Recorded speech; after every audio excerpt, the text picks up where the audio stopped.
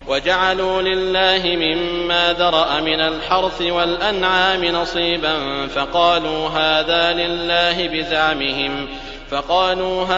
لِلَّهِ بِزَعْمِهِمْ وَهَذَا لِشُرَكَائِنَا فَمَا كَانَ لِشُرَكَائِهِمْ فَلَا يَصِلُ إِلَى اللَّهِ وَمَا كَانَ لِلَّهِ فَهُوَ يَصِلُ إِلَى شُرَكَائِهِمْ سَاءَ مَا يَحْكُمُونَ۔